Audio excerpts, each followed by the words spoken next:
Hola, ¿qué tal? Bienvenidos al curso de literatura. Soy el profesor José Córdoba y vamos a desarrollar la semana 15 referente a las vanguardias en el Perú.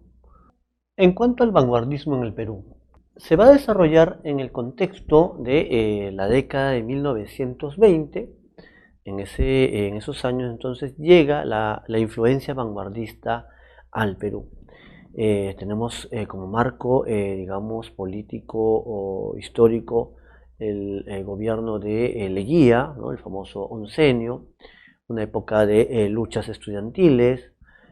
Surgen partidos políticos como el APRA de Aya de la Torre, también el Partido Comunista Peruano con Mariátegui, ¿no? Una época también de, digamos, de efervescencia política. Asimismo, las vanguardias en el Perú se van a desarrollar a la par del indigenismo, ¿no? Ya que el indigenismo también aparece a partir de la década de 1920 hacia adelante. Entonces, van digamos, a desarrollarse en paralelo. ¿Qué características tuvo la vanguardia en el Perú? Ya sabemos que en líneas generales el vanguardismo lo que buscó básicamente fue una renovación en el arte. Se opusieron a todo precedente, al arte pasado, el del siglo XIX, y van a experimentar con el lenguaje, ¿verdad? Una experimentación que buscaba la renovación. A ello hay que agregar que en poesía se va a usar el verso libre, es decir, sin métrica, sin rima. A eso hay que agregar que se va a incluir un nuevo léxico. ¿A qué se refiere este rasgo? En el modernismo, que fue la corriente anterior, digamos, los términos empleados, el lenguaje, era básicamente asociado a la belleza, ¿no? Había un esteticismo, un lenguaje lujoso, un lenguaje que representaba la belleza del arte. En cambio, con las vanguardias, digamos, se incluyen otros términos, otros lenguajes de diferentes áreas. Entonces, por ejemplo, se recoge el lenguaje de la tecnología, de las ciencias sociales y de otros campos. A eso se le llama entonces que hay un nuevo léxico. Incluso se crean nuevas palabras, los neologismos. Ejemplo, Rilse de César Vallejo, una palabra que él inventa. Y en ese poemario también encontramos otros neologismos que el autor va justamente creando nuevas palabras, experimentando con el lenguaje. A esto se debe agregar el uso creativo del espacio en blanco. Se crean los caligramas, con un francés, Guillermo Apollinaire. El caligrama, hay que recordar, el caligrama es un tipo de poema visual, donde hay una correspondencia entre el tema y la forma. La representación entonces visual. Allí hay una novedad, hay una innovación. Por ejemplo, en su separata les han citado este caligrama de poesía en forma de pájaro de Jorge Eduardo Eyelson, donde el poema tiene forma de ave y nos habla de un ave, ¿no? O en el caso, también otro caso muy importante, muy representativo, es este libro de Carlos Oquendo de Amat, que él tituló 5 metros de poemas. Oquendo de Amat es uno de los grandes exponentes también de la vanguardia en el Perú. Cuando uno revisa pues la edición original de 5 metros de poemas, año 27, año 28 aproximadamente, es una hoja que se extiende y que llega a medir casi 5 metros y contiene muchos poemas. El famoso poema acordeón, ¿no? Se estira, se encoge. Quiso representar una secuencia cinematográfica. Recuerden que el cine, pues, en el siglo XX se está desarrollando y entonces también va a ejercer una gran influencia a nivel artístico. Entonces, este libro, 5 metros de poemas, por el formato que presentó, era entonces un caligrama. Allí encontramos también, digamos, poemas muy importantes y que incluso aparecen algunos ejercicios acá en la separata. Otra característica también de las vanguardias es que, digamos, son conscientes de vivir en una sociedad tecnológica. Hay muchas alusiones al mundo de la tecnología. Eso lo encontramos, por ejemplo, en una de las primeras corrientes de vanguardia como fue el futurismo. En el futurismo, empleaban o se referían a las máquinas, al movimiento, el vértigo, la velocidad. Marinetti tiene un poema dedicado al automóvil, por ejemplo, ¿no? O se mencionan elementos de la sociedad moderna, de la sociedad tecnológica moderna. Lo vamos a encontrar en la poesía de Oquendo de Amat y otros más. Otro elemento también muy importante, otra característica, es, digamos, la representación del inconsciente. Ya lo habíamos explicado, pues decimos también generación del 27, ¿no? Que tuvo influencia en las vanguardias. Digamos, los aportes del psicoanálisis, ¿no? De Sigmund Freud digamos, acerca de este tema de el inconsciente, ¿verdad? Por eso que esta corriente de vanguardia, digamos el surrealismo, va a retratar, nos va a plasmar el mundo de lo onírico, de los sueños, ¿verdad? Quebrando pues la lógica. Eso también aparece digamos, en la vanguardia peruana. Principales exponentes: César Vallejo, el caso más emblemático con Trilce en 1922, es su poemario vanguardista. Ya hemos mencionado a Carlos Oquendo de Amat con 5 metros de poemas. También tenemos La casa de cartón de Martín Adán, una especie de narración mezclada con lírica. Martín Adán, por si acaso, es un nombre artístico, su verdadero nombre es Rafael de la Fuente Benavides. César Moro, con La tortuga ecuestre. César Moro, su verdadero nombre es Rafael Quispe Sacín. Alfredo Quispe Sacín, mejor dicho. Entonces son los principales exponentes de la vanguardia. Eso se puede también sumar otros nombres, Emilio Adolfo Westphalen, entre otros. A nosotros nos interesa César Vallejo, uno de nuestros más grandes poetas, nuestros más grandes representantes en la literatura peruana. Vallejo nació en Santiago de Chuco, en el departamento de La Libertad. Santiago de Chuco está ubicado en una zona andina. Y este tema de la raíz andina del poeta lo menciona en Los Heraldos Negros y también en Poemas Humanos, ¿ah? Este vínculo con lo andino. Estudió en Trujillo, perteneció digamos, allí a un grupo, a una bohemia. Luego se traslada a Lima, ¿no? Donde se dedicó también al periodismo. Tomó contacto con escritores de aquel entonces muy importantes como Valdelomar, González Prada, entre otros. En 1919 circula pues su primer libro de poesía, Los Heraldos Negros. El libro en el que manifiesta influencia del modernismo de Rubén Darío. Hay algunos que ponen como fecha de publicación 1918.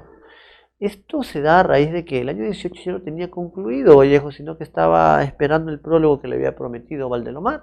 Sin embargo, en las múltiples ocupaciones se dilata el tiempo. Valdelomar muere el 19 y Vallejo ya es recién en ese año que, digamos, comienza a circular el libro. A ver, este primer libro tuvo, digamos, influencia del modernismo. Había una relativa aceptación de la crítica. Lamentablemente Vallejo entre el año 20 al 21 se vio envuelto en una acusación que lo llevó a la cárcel, una acusación injusta. Estuvo unos meses en prisión y algunos biógrafos sostienen que es en ese periodo de reclusión donde habría estado avanzando poemas que conformarían su segundo libro, Trilce. Uno de los temas, digamos, fundamentales de Trilce es la reclusión, la cárcel. Al parecer, basado en esta experiencia ingrata para Vallejo. En el año 22 publica Trilce, justamente, ¿no? Es su libro vanguardista. Es considerado uno de los más grandes poemarios de vanguardia de posguerra. Este libro, digamos que no fue bien recibido por la crítica, ya que todavía, digamos, el estilo predominante era el modernista, aunque ya estaba fatigado, era repetitivo. Muy bien, el año siguiente, el año 23, Vallejo publica también un libro de cuentos, escalas melografiadas, una novela medio fantástica, Fabla Salvaje, y ese mismo año 23 parte a Europa, ¿no? Se va a instalar básicamente en Francia. en París, y de allí va a viajar a otros lugares, España, la URSS, ¿no? Y allí vamos a tener un giro en su ideología, ¿no? Vallejo va a abrazar entonces la ideología comunista o socialista, y la obra de esa etapa tiene influencia de este pensamiento político, ¿no? Ahora, debido a ello que esto también le trajo una serie de problemas a César Vallejo, ¿no? Padeció también digamos, una vida digamos, de problemas económicos, ¿no? Una relativa pobreza, aunque colaboraba con muchos diarios y revistas del Perú y Latinoamérica, ¿no? Sin embargo, su situación económica nunca fue lo más favorable. En el año, digamos, 38 enferma y fallece. Sus restos permanecen allá por voluntad del poeta, ¿no? Están enterrados allá en Francia. Su obra abarca desde el cuento, la novela, el teatro, el periodismo, la crónica, pero donde destaca es en la poesía. Por eso nos vamos a enfocar básicamente en las etapas de su poesía. Y sobre todo en la segunda y tercera etapa, ya que el temario de admisión, digamos, enfoca o enfatiza trilce y poemas humanos. Sin embargo, vamos a seguir una secuencia y hablaremos también de sus otros dos poemarios, como son Los Heraldos Negros y España parte de mi este cáliz. Veamos las etapas de su poesía. La primera etapa es la modernista, ya sabemos, influencia de Rubén Darío y de Julio Herrera y Reisi. En esta etapa, la obra representativa es Los Heraldos Negros, ¿no? De 1919. Ahora, este libro está dividido en 6 partes, contiene aproximadamente 69 poemas. La crítica considera que la parte más original es la titulada Canciones del Hogar. Justamente, uno de los temas, digamos, principales es el hogar provinciano de raíz andina. El poeta va a enfocarse justamente en el tema del hogar, ¿no? Hay poemas donde nos habla sobre su padre, su madre, por ejemplo, Los Pasos Lejanos, es uno de ellos. Hay un poema titulado A mi hermano Miguel, y entonces este es el tema representativo. También desarrolla temas como el amor, la religión, entre otros. Este libro, digamos, se abre con un poema que lleva el mismo título, Los Heraldos Negros, muy conocido, ¿no? Sobre todo por estos versos iniciales, ¿se acuerdan? Hay golpes en la vida tan fuertes, yo no sé, golpes como el odio de Dios, como si ante ellos la resaca de todos los sufridos se posara en el alma, yo no sé.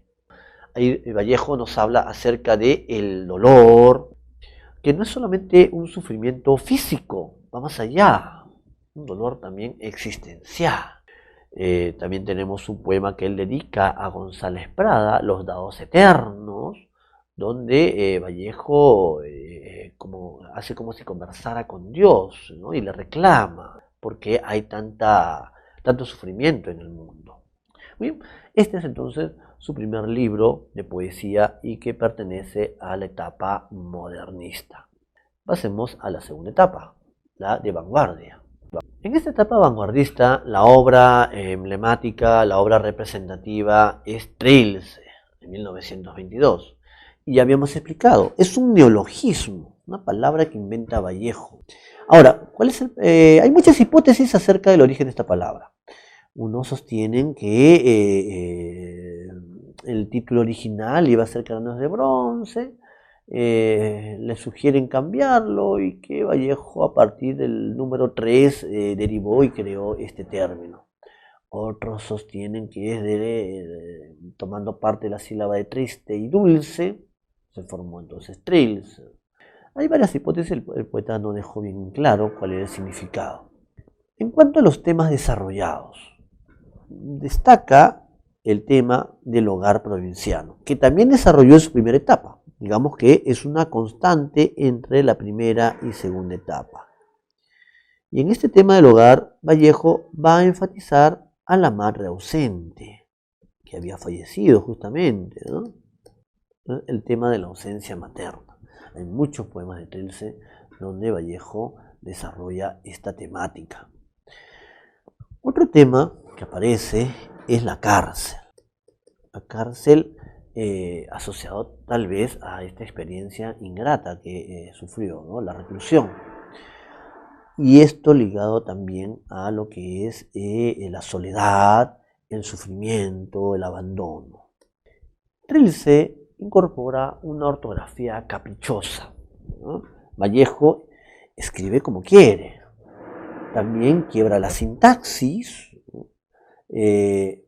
Tenemos en total 77 poemas que solo llevan títulos en números romanos.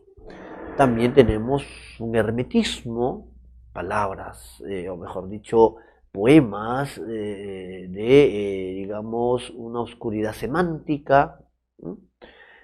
Algunos sostienen que también tiene influencia del existencialismo y del expresionismo este libro. A ver, en su separata les han citado algunos poemas representativos para poder explicar estos rasgos o características de Trilce. Por ejemplo, si uno revisa acá el manual, ¿no? Tenemos el poema número 2. En ese poema 2, ¿no? El poeta expresa: tiempo, tiempo, mediodía estancado entre relentes, bomba aburrida del cuartel la chica, tiempo, tiempo, tiempo. Era, gallos cancionan escarbando en vano. Cancionan. ¿Existe el verbo cancionar? ¿No? Existe el sustantivo canción. Vallejo está quebrando la sintaxis. Este sustantivo lo está forzando y ahora es un verbo. Boca del claro día que conjuga era. Mañana, mañana. El reposo caliente aún de ser. Piensa el presente, guárdame para mañana, mañana, mañana, mañana. Nombre, nombre. ¿Qué se llama cuanto erízanos? Ahí también está quebrando la sintaxis. Debe de ser el orden nos eriza. Se llama lo mismo que padece. Lo mismo lo he escrito junto y con L mayúscula, cuando no debería ser así. Entonces ahí encontramos una ortografía caprichosa. Nombre, nombre, nombre, nombre y termina con una E grande. Ortografía caprichosa también, aunque tiene un significado simbólico. En este poema, Vallejo nos está hablando acerca de lo que sería la rutina. Para alguien que está recluido, entonces esta rutina le causa agobio, quiere romper justamente esa rutina y por eso el uso final de esta I mayúscula, ¿no? Busca romper con eso justamente. También les han citado Trilce 3. Las personas mayores, ¿a qué hora volverán? Da las 6 el ciego Santiago y ya está muy oscuro. Madre dijo que no demoraría. Aguedita, Nativa, Miguel, cuidado con ir por ahí, por donde acaban de pasar gangueando sus memorias dobladoras penas, hacia el silencioso corral y por donde las gallinas que se están acostando todavía se han espantado tanto. Mejor estemos aquí nomás. Madre dijo que no demoraría. Ahí Vallejo está recordando su niñez, el hogar provinciano, los hermanos, la madre que ha salido y la están esperando, ¿no? Madre dijo que no demoraría. Ya no tengamos pena, vamos viendo los barcos, el mío es más bonito de todos, con los cuales jugamos todo el santo día, sin pelearnos como debe ser. Han quedado en el pozo de agua listos, fletados de dulces para mañana. Aguardemos así obedientes y sin más remedio la vuelta, el desagravio de los mayores siempre delanteros, dejándonos en casa los pequeños como si también nosotros no pudiésemos partir. Aguedita, Nativa, Miguel, llamo, busco al tanteo en la oscuridad, no me vayan a haber dejado solo y el único recluso sea yo. En la última estrofa, el poeta entonces, la voz del yo poético, nos expresa que había estado recordando a su familia. Está la madre ausente, ya no están los hermanos y se considera que está solo, está abandonado y es un recluso, dice. Este tema de la cárcel es más notorio en otro poema de Trilce.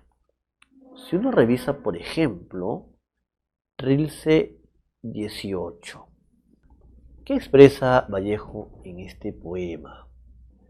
Oh, las 4 paredes de la celda, a las cuatro paredes salpicantes que sin remedio dan al mismo número. Criadero de nervios, mala brecha. Está hablando de las paredes de una celda, de la cárcel, y que le crean una angustia. Criadero de nervios, dice, ¿verdad? Por sus cuatro rincones, cómo arranca las diarias a arrojadas extremidades. Y en ese momento y espacio de reclusión y soledad, el recuerdo de la madre. Amorosa llavera de innumerables llaves. Si estuvieras aquí, si vieras hasta qué hora son cuatro estas paredes, contra ellas seríamos contigo los dos, más dos que nunca, y ni lloraras, di libertadora. Ah, las paredes de la celda, de ellas me duelen entre tanto más las dos largas que tienen esta noche, algo de madres que ya muertas llevan por bromurados declives a un niño de la mano cada una. Y solo yo me voy quedando, con la diestra que hace por ambas manos, en alto, en busca de terciario brazo que ha de pupilar entre mi dónde y mi cuándo esta mayoría inválida de hombre. Nos habló de la reclusión, luego la ausencia materna, y al último esta idea de la soledad y de la reclusión, ¿no? Y el sufrimiento que le produce. Son temas centrales en Trilce. También desarrolla otros temas, ¿no? Hay temas como incluso hasta el erotismo, pero estos son los temas principales. El tema también de la madre y el hogar lo encontramos en otro poema. Por ejemplo, si uno revisa Trilce 23, ¿qué nos expresa el yo poético?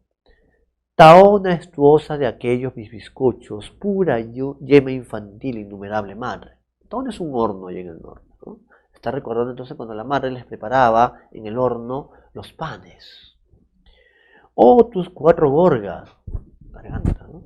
Asombrosamente mal plañidas, madre, tus mendigos, las dos hermanas últimas, Miguel que ha muerto y yo arrastrando todavía una trenza por cada letra del abecedario. Entonces estaba recordando la función nutricia de la madre respecto de sus hijos, ¿no? En la sala de arriba nos repartías de mañana, de tarde, de dual estiva, aquellas ricas hostias de tiempo para que ahora nos sobrasen casca de relojes en flexión de las 24 en punto parados. Un poema más extenso, pero en esta muestra ya se puede apreciar pues el tema materno, ¿no? La ausencia de la madre que está muerta.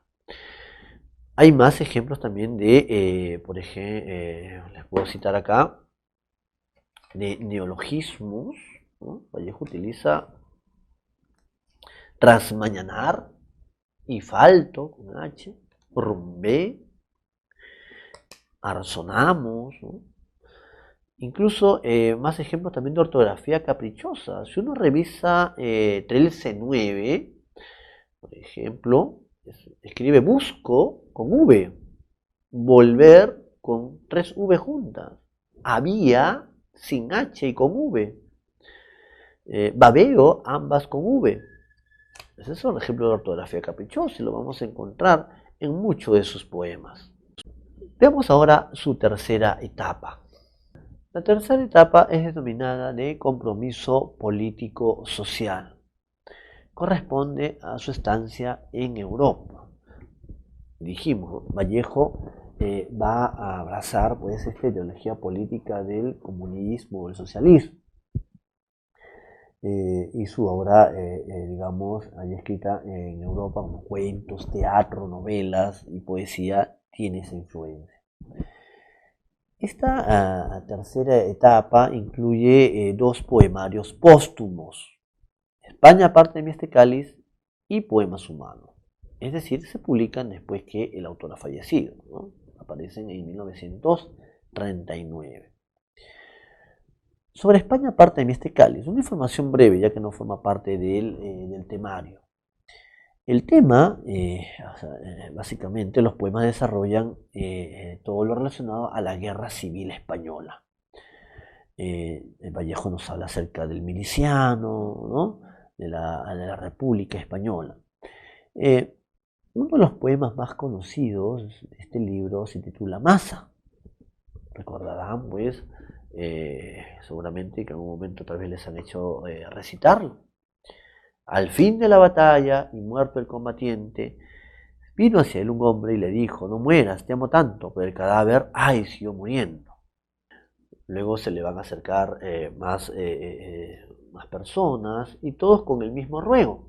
Se acercan, dice, 2, 20, 100, 1000, 500.000. Todos le ruegan, ¿no?, que vuelva a la vida, pero el cadáver seguía muriendo. ¿Y qué nos dice la estrofa final? Entonces todos los hombres de la tierra le rodearon. Les vio el cadáver triste, emocionado. Incorporóse lentamente, abrazó al primer hombre, echóse a andar. Bueno, ahí hay un hipérbole cuando dice que todos los hombres de la tierra le rodearon. Y aquí Vallejo expone este tema de la solidaridad. Todos los hombres de la tierra lo rodearon al cadáver y entonces este recién vuelve a la vida y echa a andar. Allí tenemos este tema de lo solidario, que también está presente en Poemas Humanos y es muy importante. Sobre Poemas Humanos, obra póstuma.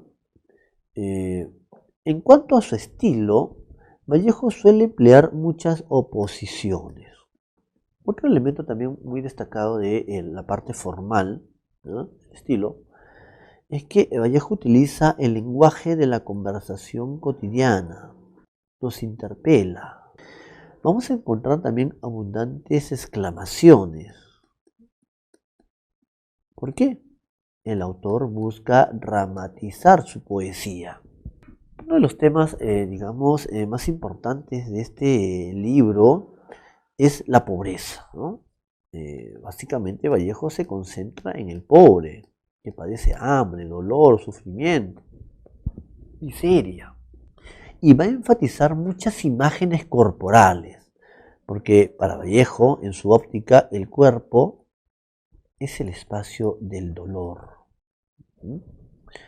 También encontramos que el trabajo es una fuente de solidaridad y esto lleva a un futuro mejor. Hay una concepción solidaria, pues expone esta concepción. Él cree en el desarrollo del ser humano, ¿verdad? Ahora, otro tema que también aborda, ¿no?, es acerca de lo andino, ¿no?, como base de lo nacional. Por ejemplo, lo vamos a encontrar en algunos poemas. Uno de los más representativos, ¿no?, para entender, digamos, esta parte del estilo y de los temas, se titula Los 9 monstruos. ¿Qué nos dice Vallejo en ese poema? Los 9 monstruos. Y desgraciadamente el dolor crece en el mundo a cada rato. Crece a 30 minutos por segundo, paso a paso. Y la naturaleza del dolor es el dolor 2 veces. Desde los primeros versos Vallejo está enfatizando entonces el sufrimiento, el dolor del pobre. Luego menciona: jamás, hombres humanos, hubo tanto dolor en el pecho, en la solapa, en la cartera, en el vaso, en la carnicería, en la aritmética. Jamás tanto cariño doloroso.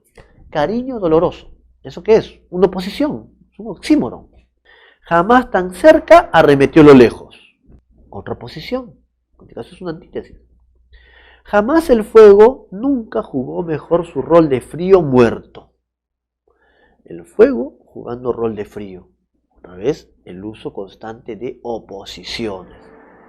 Jamás, señor ministro de Salud, fue la salud más mortal. Ahí encontramos una expresión coloquial. Vallejo está utilizando el habla de la conversación cotidiana. Es como le estuviera conversando en ese momento, interpelando al ministro de Salud. Y la migraña extrajo tanta frente de la frente, y el mueble tuvo en su cajón dolor, el corazón en su cajón dolor, la lagartija en su cajón dolor. Frente, corazón, ¿no?, están haciendo alusión a elementos del cuerpo, ¿no? Vamos a encontrar pues poemas donde menciona el estómago, el yeyuno, el hueso húmero, la cabeza, la frente, el corazón.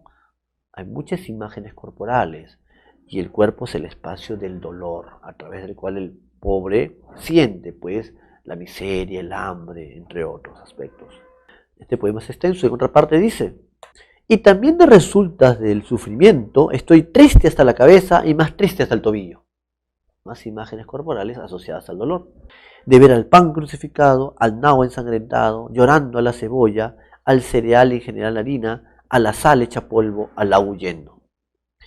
Y en la parte final el poema expresa lo siguiente. Señor Ministro de Salud, ¿qué hacer? Lenguaje de la conversación cotidiana, ¿no? Está dialogando, está interpelando al Ministro de Salud. Ah, desgraciadamente, hombres humanos, hay hermanos, muchísimo que hacer. Otro poema también muy importante se titula La rueda del hambriento. En un fragmento, Vallejo nos dice lo siguiente. Un pedazo de pan tampoco habrá ahora para mí. Ya no más he de ser lo que siempre he de ser. Pero dadme una piedra en que sentarme. Pero dadme, por favor, un pedazo de pan en que sentarme. Aquí es la voz de un pobre que nos interpela, ¿verdad? Y que nos pide algo de ayuda. Dice, ¿no? Un pan, una piedra en que sentarse. Dice. Pero dadme en español algo en fin de beber, de comer, de vivir, de reposarse, y después miré. Hay una extraña forma, está muy rota y sucia mi camisa, y ya no tengo nada. Esto es horrendo. Bien, y expone pues la miseria que embarga al pobre. El tema de lo andino, como base en la nacional, lo podemos encontrar en un poema titulado Telúrica y magnética, que alude a los Andes. Y hay una parte que dice así. Auquénidos llorosos, almas mías, sierra de mi Perú, Perú del mundo y Perú al pie del orbe, yo me adhiero. Coloca lo andino en un contexto mucho mayor, en un contexto internacional, el orbe. Entonces ahí tenemos que lo andino es base de la nacional y también como lo coloca en un contexto más amplio. En este libro, Poemas Humanos, también encontramos un poema donde Vallejo anuncia su muerte. El poema se titula Piedra negra sobre una piedra blanca. Me moriré en París con aguacero, un día del cual tengo ya recuerdo. Me moriré en París y no me corro. Tal vez un jueves como soy de otoño. Jueves será porque hoy jueves que proso estos versos, los húmeros me he puesto a la mala. El hueso húmero, el cuerpo, otra vez asociado ¿a qué? Al dolor, al sufrimiento. Y jamás como hoy me he vuelto con todo mi camino a verme solo. César Vallejo ha muerto, le pegaban todos sin que él les haga nada. Le daban duro con un palo y duro. Ahí el poeta manifiesta la incomprensión, la poca valoración que se tuvo hacia su persona y su poesía. También con una soga, son testigos los días jueves y los huesos húmedos, la soledad, la lluvia, los caminos. Bien, esta es una pequeña muestra entonces de poemas humanos y ahí tenemos los elementos o las características principales. Hay que diferenciar la parte del estilo de la parte de los temas, ¿no? Cuidado que a veces hay preguntas que, digamos, diferencian esto, ¿no? Marque usted un rasgo del estilo de poemas humanos y te ponen, aborda el tema de la pobreza. La pobreza no es un rasgo estilístico formal, es un rasgo temático. Entonces, cuidado con confundir esos aspectos. Veamos ahora el desarrollo de los ejercicios propuestos para esta semana. Ejercicio 1. Tenemos un fragmento del poema New York incluido en 5 metros de poemas de Carlos Oquendo de Amat. La pregunta es, ¿qué característica del vanguardismo podemos distinguir en ese fragmento? A ver, dice, con el Islam la lluvia es una moneda de afeitar, Wall Street, la brisa dobla los tallos de los artistas de la Paramount, alude al cine evidentemente, ¿no? El tráfico escribe una carta de novia, los teléfonos son depósitos de licor, teléfono, elemento de la sociedad tecnológica. 10 corredores desnudos en la Underwood, time is money, 28 pisos. Si nos damos cuenta, está tratando de representar un rascacielos, digamos, que es muy representativo también de la sociedad moderna. Además ya nos había hablado de los teléfonos.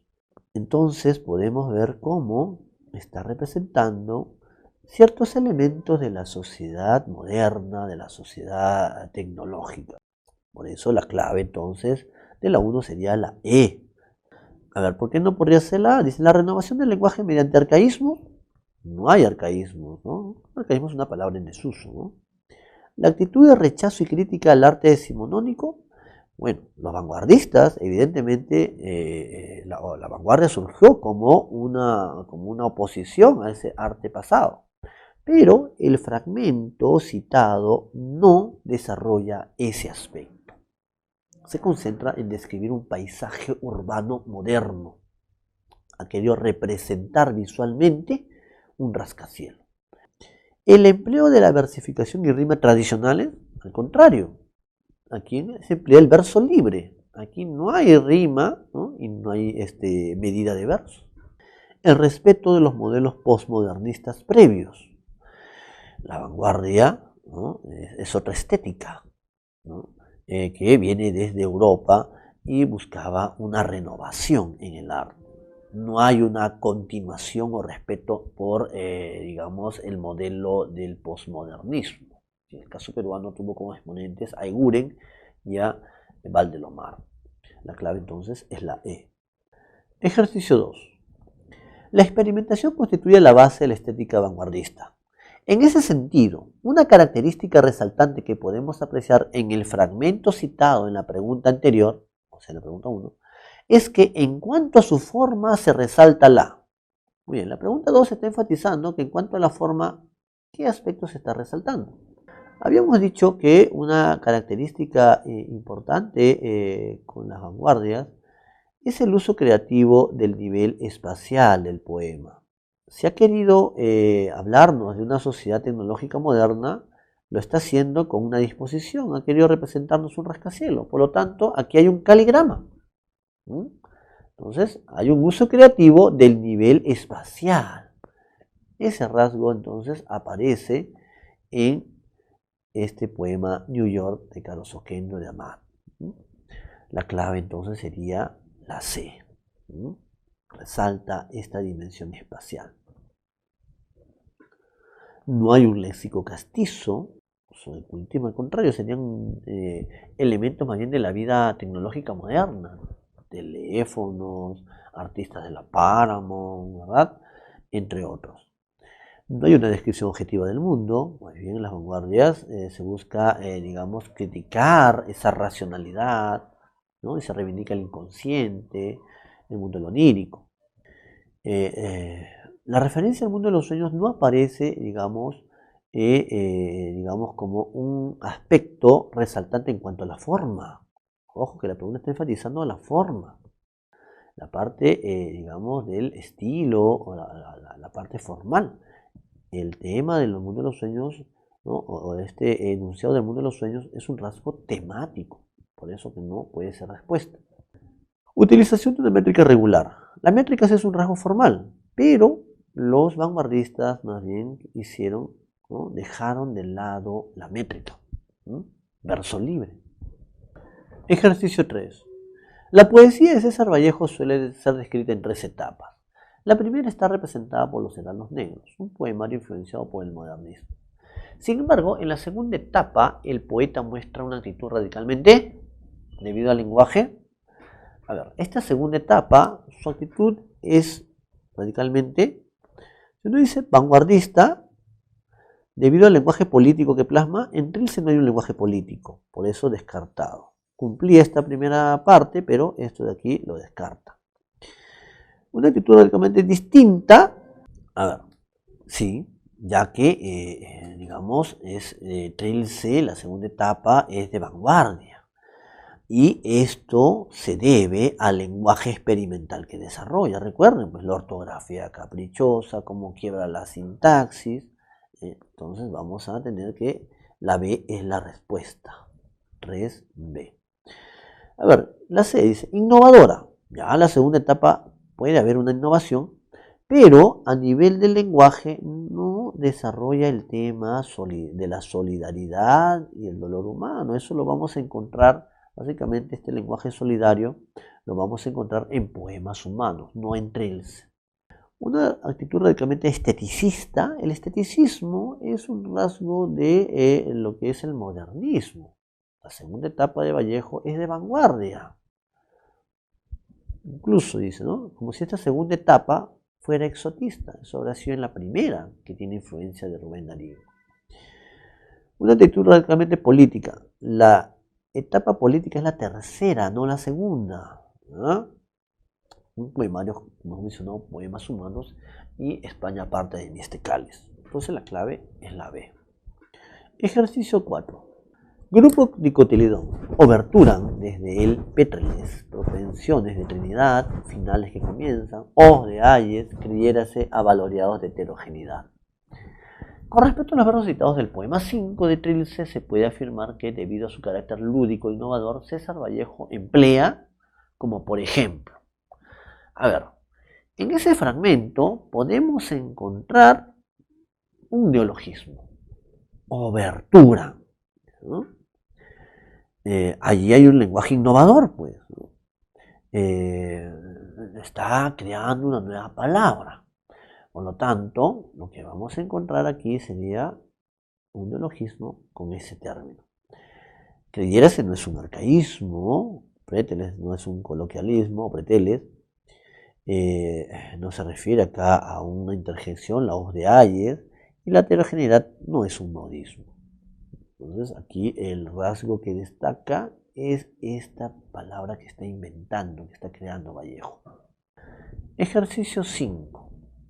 Tenemos un fragmento de Trilce 18 y el enunciado dice, se puede sostener que el tema desarrollado es, a ver, o las cuatro paredes de la celda, a las cuatro paredes aluicantes que sin remedio dan al mismo número.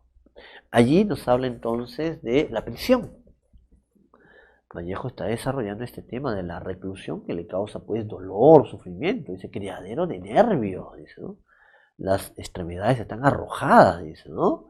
Entonces esto le causa una gran angustia. Entonces la clave sería la alternativa E. Secuencia verdadero o falso acerca de Trilce de Vallejo. Es el poemario más representativo de la poesía posmodernista. Trilce, o Vallejo en primer lugar no corresponde al posmodernismo, sino a la vanguardia. Por lo tanto, este enunciado es falso. Trilce es un libro de vanguardia, no es un libro del posmodernismo. ¿Se aprecia el quiebre de la sintaxis convencional en sus versos? Correcto. En este poemario se desarrolla el tema del hogar provinciano, sí, tema que también desarrolló en la primera etapa, en los heraldos negros, pero claro, enfatizándose en la ausencia materna.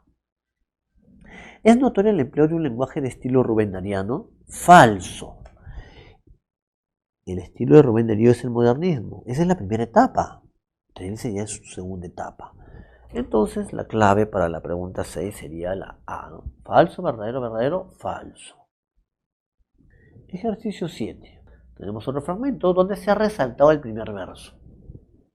Tal vez no se nota mucho acá, pero en la separata está en negrita y resalta respecto a los otros anteriores. A los que vienen, mejor dicho. A ver, ¿qué dice el enunciado? Los versos anteriores pertenecen al poema Parado en una piedra del libro Poemas Humanos, de César Vallejo. ¿Qué característica estilística del libro puede apreciarse en el verso resaltado en negrita? Este es trabajador, es aquel que en la labor sudaba para afuera, que suda hoy para adentro, su secreción de sangre rehusada, fundidor del cañón que sabe cuántas arpas son acero, tejedor que conoce los hilos positivos de sus venas. En este primer verso que está resaltado hay un estilo coloquial, hay un lenguaje conversacional. Este es trabajador, es aquel. ¿Muy bien? Entonces, y la pregunta es eso, está enfatizando la característica estilística. Muy bien. La clave entonces sería la C, el lenguaje de la conversación cotidiana. Esa coma vocativa está dirigiéndose justamente a estos trabajadores. La C entonces es la clave. 8. En relación con los versos citados en la pregunta anterior, ¿qué otra característica del estilo de poemas humanos se puede distinguir? A ver. Pregunta 8 también se refiere al fragmento anterior. Dice, sigue con las preguntas sobre el estilo, no la parte temática, solo el estilo. Ya. Dice, que en la labor sudaba para afuera, que suda hoy para adentro. Sudar para afuera y al mismo tiempo suda para adentro. Acá hay una oposición. Por lo tanto, está utilizando este estilo de marcado por las oposiciones, ¿no? Entonces la clave en la 8 sería la B. Ejercicio 9. encontramos un fragmento del poema La Rueda del Hambriento, que pertenece a Poemas Humanos. La pregunta es, ¿qué tema se puede colegir? En este fragmento, si uno lo analiza, nos está plasmando la situación de pobreza, miseria o hambre que padece aquí un pobre, ¿no? El que nos reclama un pedazo de pan, una piedra en donde sentarse, donde vivir, no tiene pues algo de beber o de comer. Entonces el tema desarrollado aquí es la clave, la D, el sufrimiento motivado por el hambre del pobre. Es uno de los grandes temas justamente de Poemas Humanos. Finalmente, ejercicio 10. Secuencia verdadero o falso sobre Poemas Humanos. Expresa solidaridad con los que padecen pobreza y dolor, verdadero, el pobre es uno de los temas centrales, y enfatiza su concepción solidaria. Muestra lo solidario como eje esencial para la nacionalidad, falso, ¿no? Lo andino es el eje de lo nacional. Incorpora elementos corporales ya que el cuerpo del pobre sufre. Sí, hay muchas imágenes corporales asociadas al sufrimiento.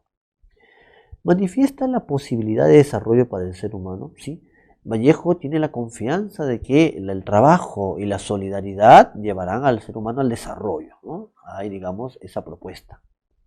Bien, entonces la clave sería verdadero, falso, verdadero, verdadero. La clave sería entonces la B. Eso ha sido todo por esta sesión. Nos estamos viendo en una siguiente clase.